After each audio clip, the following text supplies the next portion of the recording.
Hi, listeners. Welcome to Grief Out Loud. Remember the last time you tried to talk about grief and suddenly everybody left the room? Grief Out Loud is opening up this often avoided conversation because grief is hard enough without having to go through it alone. We bring you a mix of personal stories, tips for supporting children, teens, and yourself, and interviews with professionals in the grief world. Platitude and cliche-free, we promise. Grief Out Loud is hosted by me, Janet Cristofaro, and produced by JAG Center, the National Grief Center for Children and Families in Portland, Oregon.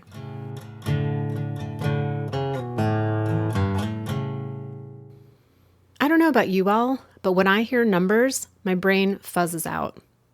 I get that they are important. I know that they are vital in assessing the scope of a problem and figuring out how to prioritize interventions and funding. And that's why I'm grateful there are people in the grief field who are skilled both in tracking numbers and supporting those who are grieving. My guests today are two of those colleagues. Dr. Micki Burns is the Chief Clinical Officer for Judi's House, a peer grief support program for children and families in the Denver, Colorado area. Laura Landry is the Director of Evaluation and Research for the JAG Institute, which is the research and educational arm of Judi's House. As you can imagine, our conversation does get into the numbers. The number of children and young adults who are grieving the death of a parent or a sibling, the number of children currently grieving a death from COVID-19, and how the numbers continue to uncover the disproportionate rates of death and grief in communities of color. But it's not just numbers, I swear. We also talk about how both Micki and Laura are personally affected by this work, about what the risk factors are for children who experience the death of a parent or a sibling, about what parents and caregivers can do to support these children, including Micki's 4 L's: let, love, listen, and learn. And because Micki, Laura, and I had this conversation in late May of 2022, we also respond to the school shooting in Uvalde, Texas, that killed 19 elementary students, 2 teachers, and wounded many more. Just a note, listeners, an acronym you'll hear us mention a few times is CBEM, which stands for the Childhood Bereavement Estimation Model. This model was created by the JAG Institute in an effort to estimate how many children in the U.S. will experience the death of a parent or a sibling before they turn 18. Each year, these numbers are updated both for the nation and also for each state. For the past few years, the number of children in the U.S. estimated to have a parent or sibling die by the time they reach 18 was 1 in 14. And for the first time in a while, that number is changing. For 2022, it's shifted to 1 in 13, reflecting the increase in deaths across the country from COVID-19, substance misuse, and many other causes. Now, this is one number, the 1 in 13, that I can actually keep in my head. And it points to how critical it is for us to be supporting these children and their families.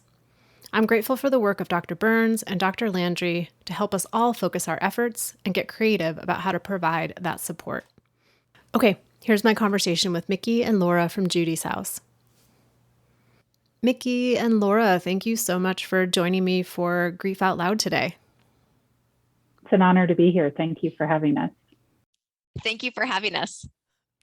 And I know you all work very closely together as Judi's House, just as JAG Center is kind of a smaller organization, and yet you have really distinct and unique roles and in your work there. So I wondered if Micki and then Laura, if you could just each describe your title and the role that you have at Judi's House. Yes, I have been with the organization for 10 years, which is exciting because we're in our 20th year. So I've got to be part of this wonderful place for half of our existence. And in that time, I've held many roles, but I'm currently the Chief Clinical Officer. And in this role, I get to work with our core initiatives, which are direct service, evaluation research, and training and education initiatives. And I also feel pretty privileged and honored that I get to continue providing therapeutic services and supervision through our direct service initiatives. And in that role, I typically am working with caregivers who have experienced the death of a child who are bringing their kiddos to Judi's House for support. Thanks, Micki. And I don't know how this is for you listeners, but when people start using the terms that they have in their titles, my eyes get a little glazed. And so it sounds like you work directly with families who have had someone in their life die. You support other people who are doing that work as a supervisor. you're involved in the like running the numbers sometimes or to find out what the work is doing and also teaching other people how to do the work. Is that a fair summary? Yeah, you caught it. That's pretty impressive. Because I know for me, especially if someone starts talking financial terms, I'm like, I have no idea what you have just said. So, just listeners, we have a clear sense of what's happening. And then, Laura, you're probably going to be even more technical in your description of your role. I'll try not to be. So I serve as the Director of Evaluation and Research here at Judi's House, JAG Institute, and our team conducts local as well as national work. So locally, I oversee evaluation of Judi's House direct services. So our grief therapy for children and families, both on site and the work we do in schools. And so what that means is I help oversee the surveys that are collected at pre-test and then at post-test to help evaluate or see how effective our services are. What are they doing? I'm the numbers person, I guess you could say, Jana. And then I also oversee our childhood bereavement estimation model and our childhood bereavement changemaker initiative. So these are two of our national efforts to help raise awareness for childhood bereavement and to build evaluation capacity in the field. And Laura, I just want to offer a moment of gratitude and to you as well, Micki, because I know you were really instrumental in the CBEM creation, and that's the Childhood Bereavement Estimation Model. Because I'm in my 20th year working at Dougy Center, and for the first, I swear, 15 years of it, everyone's like, well, how many kids are actually affected by the death of a parent or a sibling? And all of us were scrambling, and then it was like, well, there's this 1 in 20 number floating around that nobody knew where it came from. And that's just the one that we used. And so now with this estimation model of us being able to accurately say, 1 in 17 kids in the state of Oregon, where Dougy Center is located, or prior to this year, it was 1 in 14 kids nationally across the country will experience the death of a parent or a sibling before they turn 18. And to have visual imagery, graphs to share. Like, it has just made such a difference for me in my work and doing that training and supporting others wanting to learn about children in grief. So just, huge gratitude for the work that you're doing with that. Thank you. We feel privileged to be able to serve the field in that way and appreciate the support through the New York Life Foundation to allow us to continue conducting that work and disseminating those results for free. And I know, for both of you, you're in these roles at Judi's House where, Micki, you're still working directly with families, but a lot of the work you're doing is a little bit more heady, academic numbers, reports. And sometimes that can bring some distance from the personal connection to grief and to loss. And I wondered for both of you could describe a little bit about how this work has shifted or just validated or affirmed your own personal relationship with grief. Sure. So this work has really reinforced for me that grief is a universal experience, connecting all of us, really a common thread. But grieving can also be isolating. So centers like the Dougy Center and like Judi's House are really important in helping connect people who are grieving to support one another on our journeys. Thanks, Laura. How about you, Micki? I appreciate this question. I think it's one of those when we work in this field that we have to kind of continually monitor, like, how am I in relation to this mission? I personally am a psychologist, and I've been working for 25 years in community mental health and the nonprofit sector. And 10 years ago, I moved to Denver to work at Judi's House because I was drawn to the mission. When I was 19 years old, my father suffered a massive stroke that left him unable to walk, talk, eat.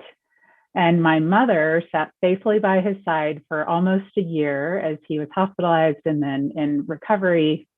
And then he came home, and my mom was diagnosed with cancer and died within the next year. And my father died shortly after. And although when I came to work at Judi's House, I thought I had worked through my grief and I was in a good place and I was going to come to this place. And it was really at the time kind of more just a great job and a way to get to the mountains. I realized once I got here that I was able to create a living legacy for my parents and really make meaning out of the struggle that I had been through and find a way to find some purpose in my own grief journey. And thank you, Micki, for sharing about your parents. And I love that it wasn't necessarily a conscientious or intentional, like, I'm moving to Colorado to do this work so that I can be honoring my parents and their legacy. It was like, I'm coming to get this job. And then as you're in the job, you're like, oh, that's what's actually happening underneath this surface, that it doesn't always have to be a clear intention before you're like moving into it. Yeah, I didn't know how much I needed it. I think we hear that echoed a lot by the folks who, at least at Dougie Center, I imagine similarly at Judi's house, who come to volunteer and work directly with the kids and the families that we support. And about 6 months into their volunteering, they're like, I came here because I wanted to help other people, but I'm really recognizing how much I need this type of support and community as well. So, yeah, I just appreciate that we can all be receiving and giving at the same time in this work. So, Laura, this is a question for you, and I'm having a hard time finding my words to adequately express the question. So, give me just a moment. But last week or 2 weeks ago, I think a family called in, and they wanted to know about our services, and I was telling them about our groups for kids and teens who'd had someone in their life die and the process to get started. And in the middle of taking in all that information, one of the adults just stopped me and said, "Well, do these kids even need to grieve? Like, is it important? Because they don't look like they're grieving, and we don't want to make them grieve if it's not really affecting them." And I didn't know what to say, because after 20 years in this field, the assumption is so embedded in me that, like, if someone dies, people are grieving. What their grief looks like is different, and what kids need in that grief is going to be different. But there's not a question of if they are experiencing or reacting to the death of that person. So I just wondered, Laura, like, what would you have said in response, and kind of like, what's your reaction to hearing about that? My reaction to hearing that is that research does not reinforce the idea that children shouldn't grieve, that they shouldn't be crying when they're experiencing a loss. Research shows that experiencing the death of an important person during childhood actually places children at increased risk for several negative outcomes, both at the time of the loss and down the road. So in the short term, we can see decreased motivation and achievement in school and other activities. We see emotional dysregulation and relationship difficulties. And in the long term, we can see ongoing mental health problems, health difficulties, and even earlier death. In families, a child's adjustment to loss is directly related to how their caregivers respond. So, caregiver adjustment and response is one of the biggest predictors of a child's health and well being. We also know that when we provide bereaved youth with safe, comfortable, open, inclusive spaces that allow them to question and process and work through their grief, which includes tears at times, we can often prevent negative outcomes. There's a full continuum of services that can support grieving children. We can provide peer support and therapeutic programs like what we offer at Dougie Center and at Judi's house that help children know they're not alone and can create space for them to be comfortable with any sort of emotion that they're feeling due to their grief. And there's also other touch points that can serve as community protective factors. So healthcare workers, first responders, teachers and other school personnel, clergy, coaches, and so on can help serve as these helpful touch points that are allowing children to experience just authentic emotion during these difficult times. So it's not necessarily that every child who has someone die in their life automatically needs clinical mental health therapy, but just the Right. idea that the grief needs to be supported and acknowledged in some way by someone or some people in their life and their community. Absolutely. So, usually if I'm on the other end of the questions in a podcast interview or training, people are always asking me, well, okay, we know kids need support in their grief. We got that. But what do I do? What do I say? How do I act? How do I respond to them? And I'm excited because it's the first time I can just punt that question to those of you who do similar work that I do. And so I would just love to hear from you. Like, how do you answer that question? Yeah, I love this question. And I like to think about the 4 L's: let, love, listen, and learn. So first, you have to, as an adult who's trying to support a bereaved child, whether you're grieving or not, you have to let yourself have space to really touch in and say, how am I doing? And if you are grieving, to do that openly and honestly. So make sure you have the space to do that. Next, love. You have to allow yourself to love that child fearlessly and unconditionally. This means creating that space for them to grieve individually and as a family, and recognizing that each person is going to grieve in their own unique way. Next, we have listen.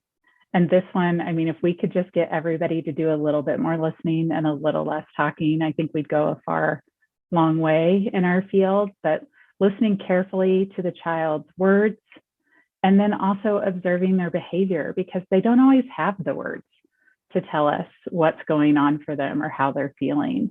And so by watching their behavior, we're able to see a little bit more of what grief looks like in their world.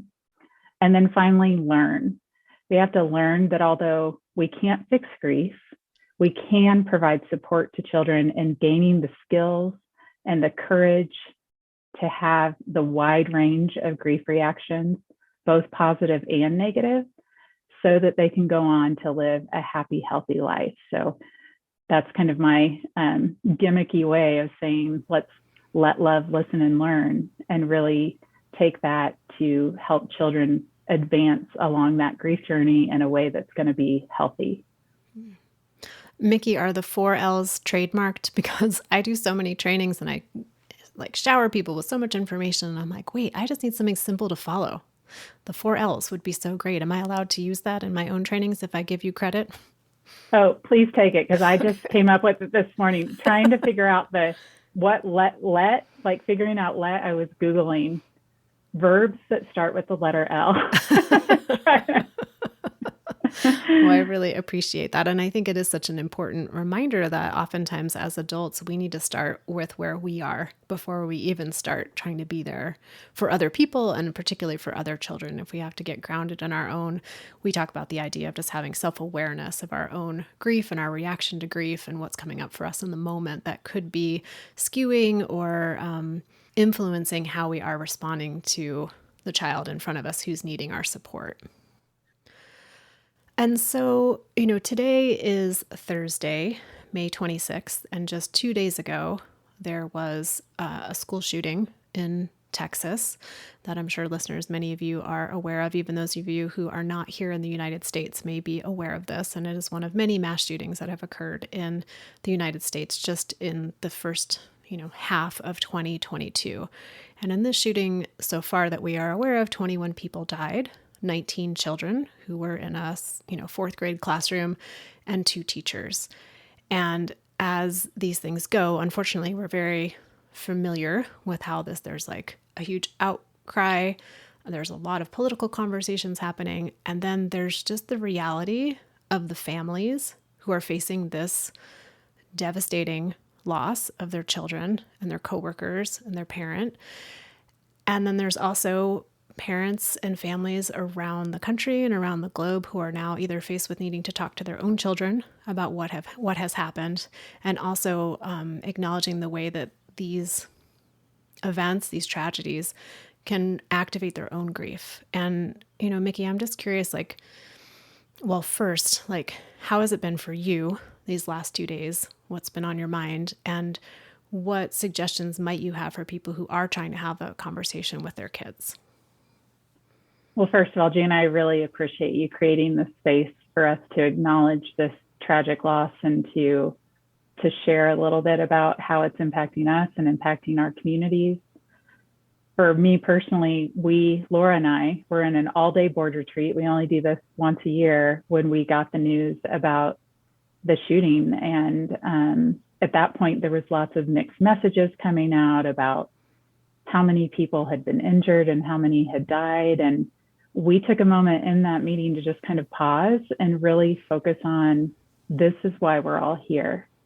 In this year alone, over 17,000 people have died from gun violence in the United States. That's staggering. It's really hard to believe. And to think that these fourth grade students in this classroom, the kind of terror that must have been going on in that building is so frightening. It's almost unfathomable for me as an adult who does this work every day. And so I think personally, when I got the news, I kind of went into, okay, what are we going to do? What's going to be our response as Judi's House? How are we going to help our community?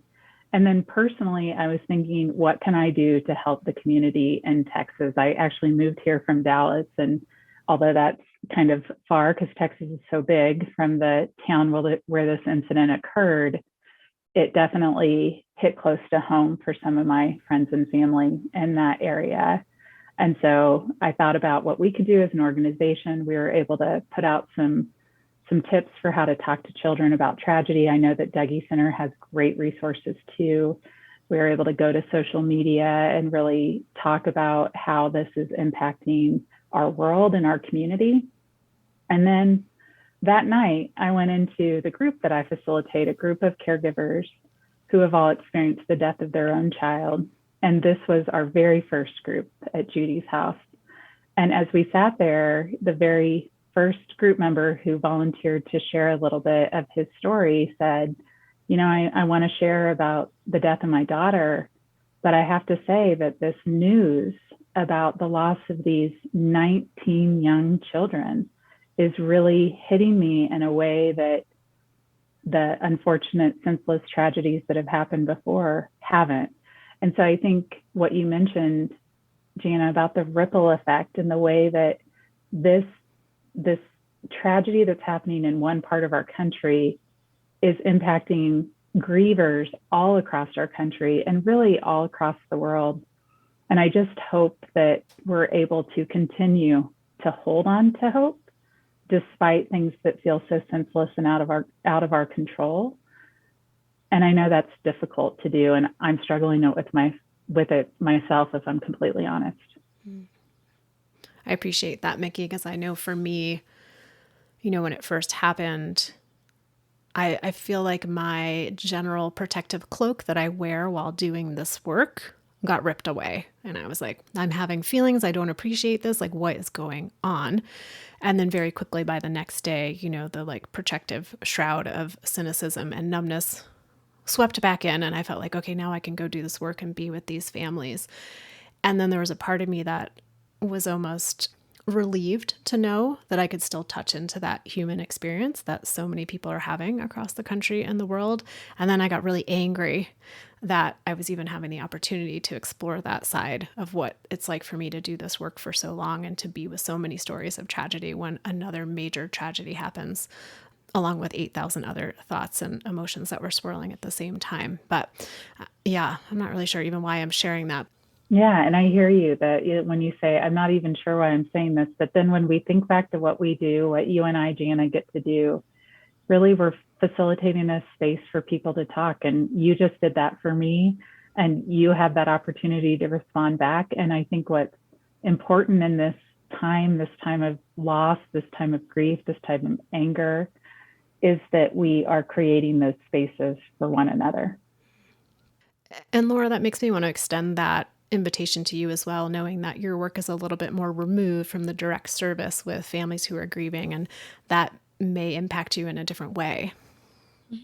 Yeah, I mean, I do think sometimes our team talks a little bit about how talking about numbers and reading the stories of families who come in for services at Judi's house, understanding and looking at that data and talking about how many people have died from this different cause or something like this. Yeah, sometimes I think it can be dehumanizing because it's just part of what our work is. And also sometimes we have to have conversations as an evaluation team around, hey, I'm actually having a hard time with this right now, and create some space for what that looks like. In particular for me on Tuesday, as Micki said, we sort of wrapped up our board meeting on I think it was a good retreat. And then we're wrapping up, I think, on a really sad and tragic note. And I was like, I need to go home and hug my babies. I have a child who's in elementary school. And so I think that the piece that you're talking about of the what if scenario, and I think that's sort of how that hit me. And then I've been using some of the talking points that Micki had put together of how to have a conversation with your children, because both of my children, everybody, they are talking about it. We talked about feeling unsafe in school and how to feel safe and what questions they had. And so we had some interesting conversations at home that I haven't had before. That's sort of what it looked like for me to sort of put firmly on my mommy hat and say, in my protective mode of wanting to just be thankful and grateful that we're okay. And also just feeling heartbroken for those families in Texas who have lost their babies, and just wanting to make sure we can reach out. We actually partnered with an organization that operates out of El Paso. And so we're going to reach out to their organization and just express support and let them know that we're thinking about them as they are likely supporting some of these families who are grieving right now. Laura, you can pass on this if it feels too personal, but you mentioned that you had to go home and talk with your kids, and that Micki provided some talking points, and I wonder if you'd be willing to share either some of the talking points that you used or some of the questions that your kids had, just for our listeners who were like, okay, I get it, I need to have this conversation, but I don't actually know what that's going to sound or look like. Sure. I mean, what I talked with my children about was really just opening up space initially of, hey, are your friends talking about this? So to just say, hey, what's happening in conversations? And they both said, so I have a 13-year-old also, Janice, 13 and 11. Yes, people are talking about that. What does it make you think about? Are you feeling some emotions that you'd like to discuss? The first answer was no, which I think is maybe pretty typical. And then it opened up a little bit of a conversation around, hey, what does it mean to be safe? And how do you feel safe? And do you feel safe at your schools? And so some of it, I think they were like the initial conversation, I think they had a little bit of a, I don't know, I would say like a protective guard up, maybe, of no, this would never happen to me. This is happening somewhere else. This isn't real, in a way. And then I think they felt more comfortable eventually saying, yeah, I feel sad. I feel a little nervous. So we talked about going back to school the next day and for the rest of the week, and how here are the safety measures we have in place at our schools. We are here to keep you safe. I mean, I think most of our conversation was really just around addressing the anxiety that they expressed, and then how we are putting measures into place to keep them safe. Micki, I don't know if you want to share some of the other pieces that you discussed in terms of caregivers having a conversation with their children, but that's where the conversation in my household went. And I think it was a good one. I was required a little probing, but they did, I think, end up sharing something. And I was glad that I felt comfortable asking some of those questions and pushing a little bit to challenge the like, no, I'm not worried about it thing, because they were a little bit worried about it.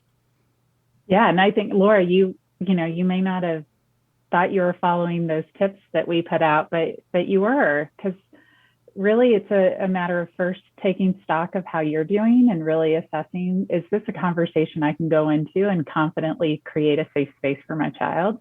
And if I can't, I better talk to somebody else before I head that direction. And then really open up that space to say, what have you heard? What are your concerns?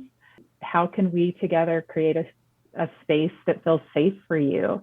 I think one of the other suggestions that many organizations have been putting out there is trying to find some action-oriented way that you can do something to feel like you're able to create some positive influence in the community in the midst of such tremendous loss. And that may look like donating money to a cause that you care about, or it may look like writing cards to people who are grieving, or creating some sort of service project that says, I want to make my community beautiful when we see such tragedy. And I think the other thing that we talked about was recognizing that the shooter in this situation had been through a lot of difficult mental health challenges, and really thinking through how we as a society, as a country, how we are addressing the many issues that are tied to this. So how are we supporting children who are isolated and alone, and children who may feel bullied and neglected? How are we bringing them into the fold and helping them feel included and welcome? Because that's something we can all do every day. Well, I really appreciate both you, Laura, and Micki, being willing to share the more personal reaction and how that influences the professional reaction. And then Laura, for your, specific example that I think many parents who are listening out there can really relate to, of having that conversation with kids and their kind of like first response and then the second layer of response. And Micki, just, all of the helping us get grounded in the bigger perspective of what we as individuals can do, but also hopefully collectively be addressing as well. So going to the numbers, because I know for me sometimes when it gets a little too tender, I'm like, what can I think about which will help my tender heart get a little break? And so I just wanted to, take a little time to talk about the number side of things at Judi's house and the JAG Institute, and that sort of the educational research side of the work that you all do. So could one of you talk a little bit about that work, and then we'll go a little deeper into it as well. Absolutely. So, from the beginning, Judy's House has relied on feedback from our clients to continually develop, evaluate, and improve the services we offer. So, we really like to use data to inform the work that we're doing. One of our newest efforts through the JAG Institute is the Childhood Bereavement Changemaker Initiative. We were excited to partner with the Dougy Center as one of our first selected changemakers. We see the Dougy Center as a leader in the field and a center of excellence that has seeded a lot of work across the country that supports bereaved children and families. So this Childhood Bereavement Changemaker initiative is funded through the New York Life Foundation to build grief centers' evaluation capacity, to help grief centers use information to the benefit of the clients they're serving, their participants, and also to engage other stakeholders in this work. So we're working with 30 organizations across the country to support them in gathering and using essential data to inform their decisions, improve their programs, measure impact, and engage others in this important work. So we're really excited about that initiative through the JAG Institute. And then the CBEM, as you mentioned, is another one of the large initiatives through the JAG Institute.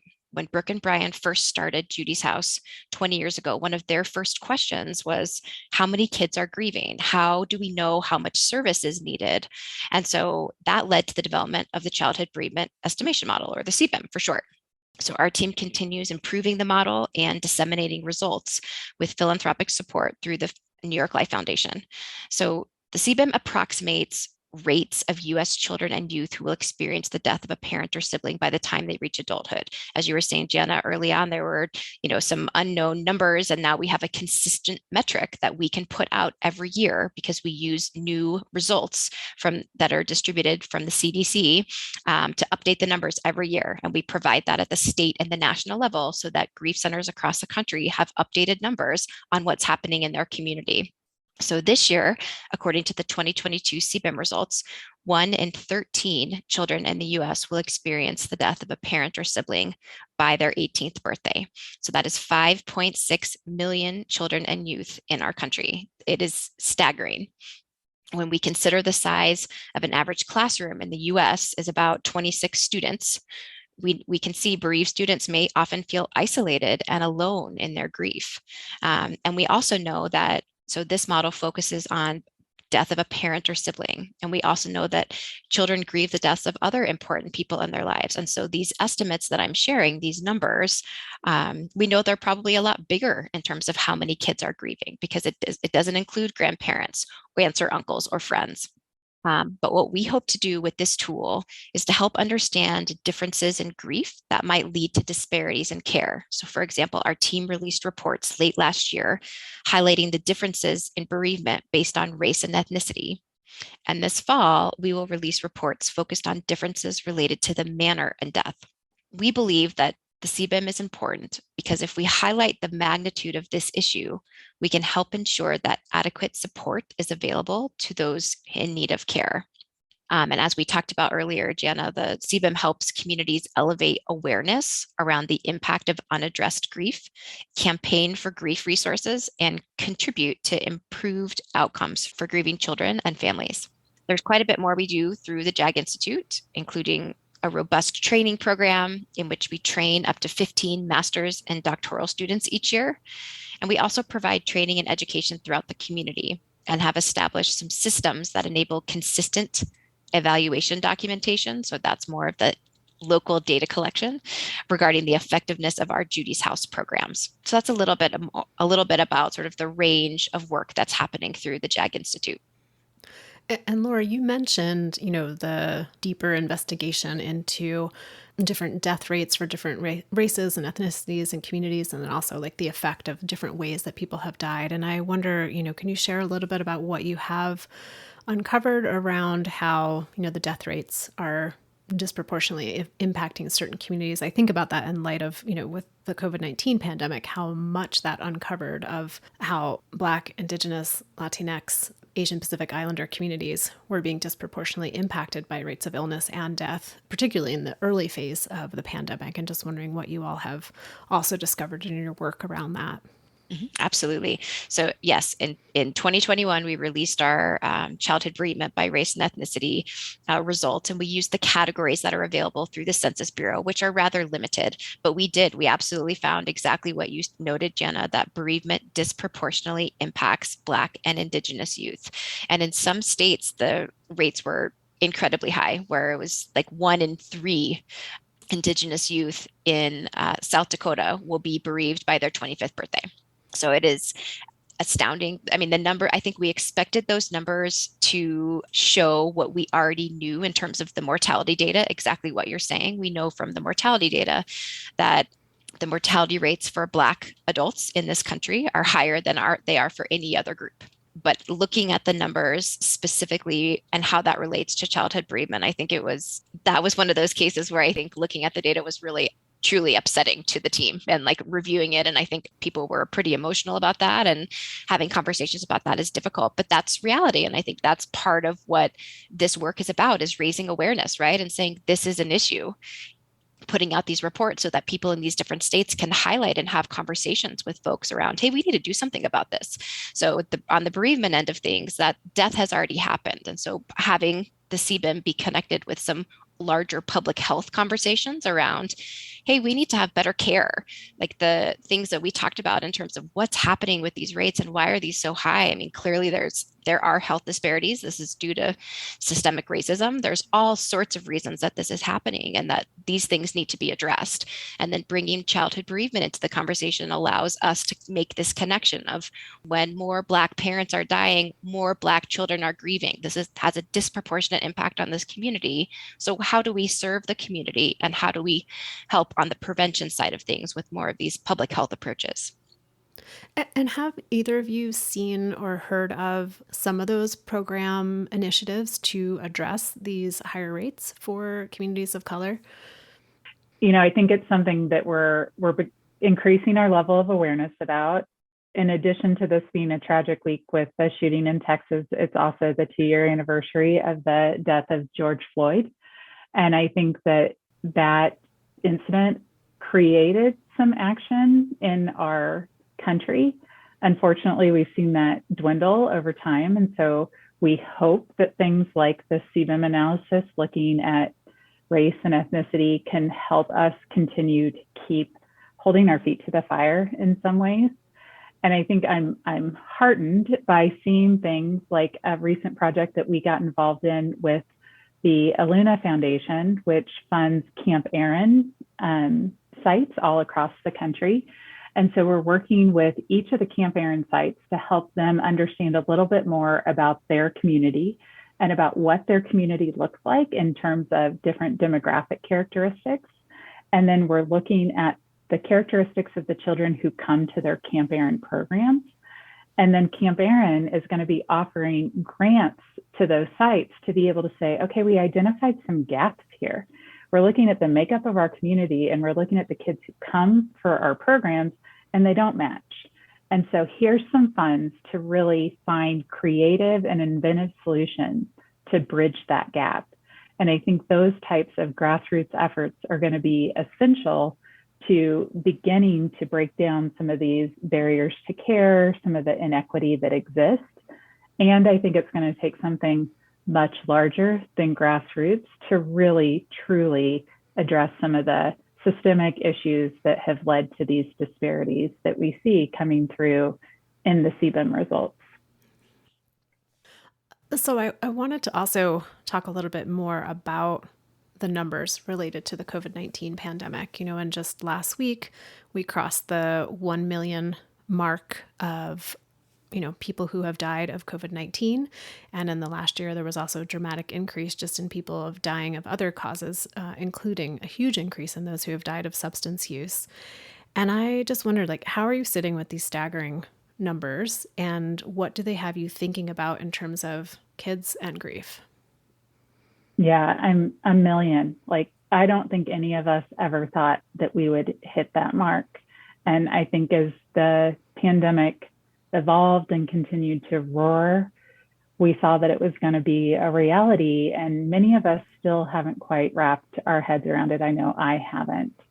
according to the COVID Collaborative, which is an organization that's looking at how COVID is impacting children in a number of different ways, more than 200,000 youth have lost a parent to COVID.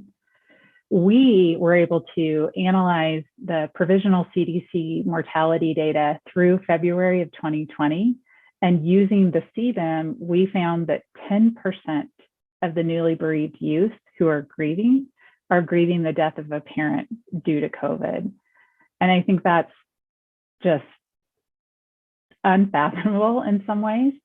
And it means that 90% of the newly bereaved are grieving death losses that aren't connected to COVID. And so I think for us, as we kind of sit and we look at these numbers, we're hopeful that we'll be able to create spaces that these children grieving COVID death losses can come into and feel accepted and feel like they are able to work through the grief process that they have, which is unique and different because of the way their caregiver died, potentially, and that we are continuing to recognize that before COVID existed, 5.3 million children in the US were anticipated to experience the death of a parent or sibling by their 18th birthday. And so making sure that we are looking at how to support children who are grieving from COVID and making sure that we're also addressing those staggering increases, like you said, Gianna, in substance misuse deaths and gun violence deaths, as we saw this week, and really trying to tailor the interventions that we have to be able to create the most impact in the communities that have the most need. And Micki, as you were talking, my brain was racking itself to try to remember the numbers that you had shared earlier, Laura, that you said that we have moved from 1 in every 14 youth in the United States to 1 in every 13 youth in the United States will have a parent or sibling die by the time they turn 18. And did you say the number was, that means it's in excess of 5.6 million kids in the US? Yes, you have that exactly right. It is just staggering numbers of youth who are projected to experience bereavement. And COVID is a part of that, but there is a larger story about the other top leading causes of death, where we see from accidents, and as you noted, from overdose deaths, substance use related, those deaths are on the rise. Cancer and heart disease, and some of those more, quote, normal top 5 leading causes of death, where those are accounting for a lot more kids bereaving, who are bereaved due to the death loss of a parent. And so we want to be inclusive and participate in those conversations around the impact of COVID, and also make sure we don't forget that there are a lot of other children who are grieving, and we want to provide services to all of those children. And as Micki said, create space where children will not feel alone in their grief, no matter what type of death loss they have experienced. And I know we've spent the majority of our conversation really talking about kids and teens and why their grief matters and what they need and what the effects can be of unaddressed or unsupported grief. But I think about all of those kids are usually surrounded by adults, parents, caregivers, teachers, other community members who are part of that grief as well. And I wondered if you had any ideas or tips or suggestions for the adults who are now in that position of being a support to their kid or to their family member who's grieving or to their student, while also carrying likely their own grief. Yeah, it's a great question. Laura mentioned earlier that one of the number one predictors of how well a child will adjust to a death loss is how well their caregiver adjusts to that death loss. So each week in our adult programs at Judi's house, we offer a caregiving skill to provide support and assistance in parenting a grieving child. And in my 10 years of participating in these groups, the first caregiving skill that we share is almost always the most difficult one for our group members to accept, and it's self-care. So we really stress the importance of taking care of yourself first so that you have the capacity and the energy to be present for your children. You know, the concept of putting yourself first can be overwhelming, even when you're not grieving, but in the midst of loss, it can feel nearly impossible. And so what we do in that situation is we try to break the concept of self-care down into manageable realities and goals, like, did you drink water today? Did you brush your teeth this morning? Did you spend 5 minutes stretching or moving your body? Did you eat a fruit or a vegetable? These tiny things that might feel achievable to somebody whose world has just been turned upside down. And that if we start small, there's room for incremental growth from there. So maybe next we go to, did you schedule your annual exams with your doctor? Because self-care isn't just getting pedicures and manicures and going fishing. It's really about making sure that you are ensuring your health and well-being so that you can be here for your kids as long as possible. And so I think that is the most important element that you can do. It's a gift to yourself and it's a gift to your children. Laura, anything you would add to that, either as a parent yourself? Well, I do think that choosing to prioritize self-care, it has to be a deliberate choice, because otherwise I think at any time you get busy, you are doing all of the things that are normal. And a lot of times that does not include prioritizing something that you might need as a parent. And so I think, just speaking from general experience parenting, I think it's really helpful to have some instructions for folks on, hey, this is actually one of the essentials. You need to prioritize you. And here's some basic ways to do that. I think that instruction is really helpful. Well, Micki and Laura, thank you so much for making time to talk with me today. And I imagine that many of our listeners are curious to learn more about your work and to, find out more about the CBEM, the Childhood Bereavement Estimation Model, of where they can access the data that's available for the public. And so are there any places you'd like to direct listeners to that I will put in the show notes, but just in case they're driving or walking and just want to go there right now? Yeah, we strongly encourage people to visit our website, which is www.judishouse.org. And Judi is spelled with an I, so it's a little bit, so it's sometimes difficult to find. But if you want to stay up on the latest things that we're doing, following us on Facebook and Instagram is a great way to stay in touch with the latest results that are coming out of our evaluation and research department, the training and education offerings that we have, and really just to be a supporter of the community and the direct services that we provide. Well, I appreciate you both, again, not only for your time today. I mean, you sound very busy. There's a lot that you all are doing. So just carving out an hour of your day to talk with me and to share with our listeners, but also for the bigger picture of the work that you're doing, locally in Colorado, but nationally and globally, the difference that this research is making for those of us who do this work and for funding agencies and other governmental organizations who are getting on board with how do we best support kids' grief in maybe a bigger picture kind of way. So really grateful for all that you both are doing out in the world. Thank you, Jana. It's been great to join you today. Yes, thank you. We really appreciate the opportunity to speak to the listeners. And listeners out there, I say it each and every time, but we are grateful for you, for tuning in, for making the show mean something in this world, for sharing episodes with people in your life that you think might be supported by the conversations that we are having here.